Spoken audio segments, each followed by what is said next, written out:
Hello everyone and welcome to this week's Disney News and Reviews. I'm File91e and Happy New Year to all of you, all of my viewers and subscribers out there.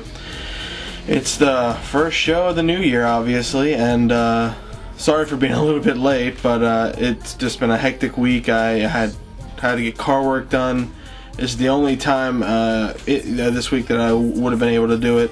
So again, sorry for the lateness, but hey, better late than never, right? That's what I always say. So let's get right to the news, shall we? Effective immediately, the booking window for Walt Disney World dining, recreation, and tours will be 90 days instead of 180. But all existing reservations will be honored. So, like, say if you want to reserve a table now, you have to call within 90 days, not 180. I don't know why it just was changed that way. Maybe Disney was overbooking and it was just getting too crowded, but I'll keep that in mind when you're booking your Disneyland vacation. The Buzz Lightyear Space Ranger Spin will be closed for refurbishment March 2nd through the 9th of this year. As reported previously, the Frontierland Fry Cart is being expanded. It will reopen January 10th of this year as the Golden Oak Outpost with outdoor seating. Well, I've gone to that place before, and I'm interested in seeing what changed and what they've added. So if you're going down and just happen to see there, you know, shoot me a line, and I'll read it out here on the show. So. Also, Sounds Dangerous at the Hollywood Studios is temporarily closed. It will begin. It's going to begin operating on a seasonal schedule tomorrow, January 4th. So it's a seasonal ride, not very popular. I really don't know what else to say about it. You know, I'll get into the details in the reviews, but I can understand why. I can understand. And last but not least, the Liberty Square Riverboat will be closed for refurbishment February 19th through the 28th of 2009. God knows they don't want anything sinking in Disney World. So that's it for the news. I just want to say I got a couple emails asking me, you know, specifics on Disney, you know, dining, and like asking me certain you know, in-depth things. I can't type all that out in an email, and I don't have enough time to tell you all about that in a video. And plus the fact that I don't know everything. I mean, I know a lot. I know what I was based on, but I don't know everything. You know, a great place to go is WaltDisneyWorld.com or Disneyland.com, depending on where you're going. You know, allears.net or toyingplans.com. The web is a great place to go for all the information. If worse comes to worse, just call Disney for any of you for any in-depth questions. I can tell you, I can give you opinions on where to go and what to do based on my experiences, but I don't know everything. I'm not an encyclopedia about Disney. Even though I did go to the library today and get a book.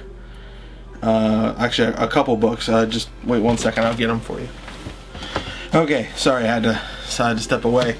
Yeah, I went to the library and got two books. This one is the Walt Disney Conversations. I'm not sure if you can see that. The Walt Disney Conversations. It's just a list, or not a list, but a typing of some interviews with Disney. And this giant book here is a biography on Disney. I've read a couple biographies on Walt, but I've never read this one, and it's thick. Okay, so enough about that. Let's get to the reviews. Spaceship Earth at Epcot.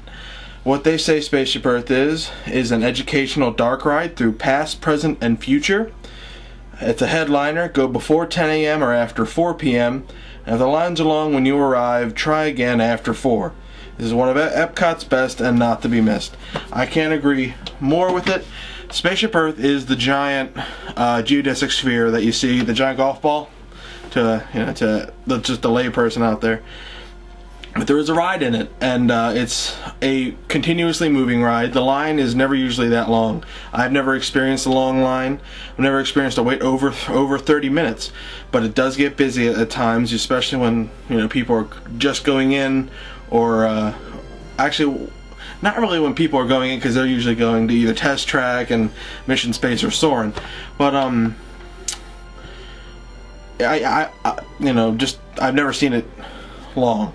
I've never seen a long line, and it's a continuously loading ride, continuously moving, and you can fit 2 riders per seat.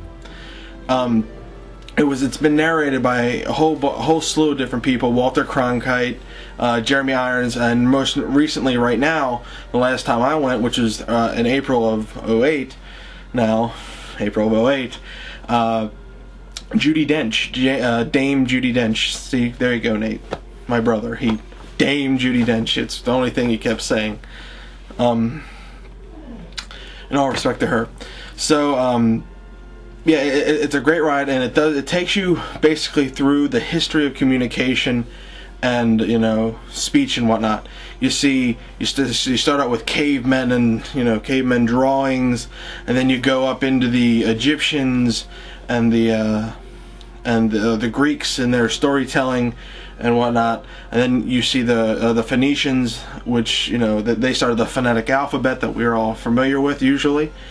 You know, I guess, you know, so what, 70% of the earth is familiar with the phonetic alphabet.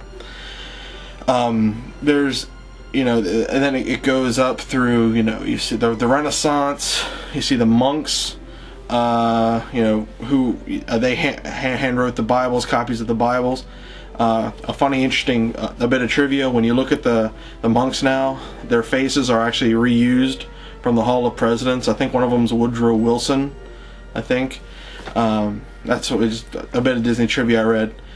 And then you get taken to like the 1940s with the invention of the modern day printing press. Then but before that there was the Gutenberg press. And now recently Disney added a special section for like the 70s, you know, the giant room computers. Remember back when computers took up entire buildings? Nowadays, you know, they're like got these little small things. And then the last thing you see is the invention, or it's either Steve Wozniak, Steve Jobs, or Bill Gates. I think it was Steve Jobs or Steve Wozniak working on the Apple computer or the Microsoft computer. I'm not sure. Either way, that's the last thing you see, and then you get exposed to this giant, you know, like kind of what is it, the place where you go to see stars, you know. But then either way, you see spaceship, you see Earth, and Judi Dench is like, "This is our Spaceship Earth," and you're supposed to marvel and everything, and it's actually quite cool. If you can really get into it if you listen to what she says, you know, it's cool. And then that's pretty much the end of the ride. Now, before you go, they actually take your picture now, you know, because they added this thing that you know, you type in your name and then you take a short quiz on your way out of the sphere, and you know, to see what your optimal future is. And then they show you this little movie with your face plastered onto this thing. I'm showing it to you right now a little bit. This is me and my brother. It's really weird, very different. But Spaceship Earth is one of my favorite rides. I must hit it at least maybe once or twice every time I go to Epcot. Just because it's fun. I think it's fun. Some people find it boring. I think it's fun. I like the animatronics. I like all, you know, the story behind it. I love communications. I was a communications major, so I enjoy it. So yeah, I'm going to give Spaceship Earth 4 stars. You can miss Spaceship Earth if you need to, but I strongly recommend you go see it. I want to give it 4 stars. It's a great ride. Try not to miss it. If you have to go, you know, that's okay, but hit it next time. So Spaceship Earth, 4 stars.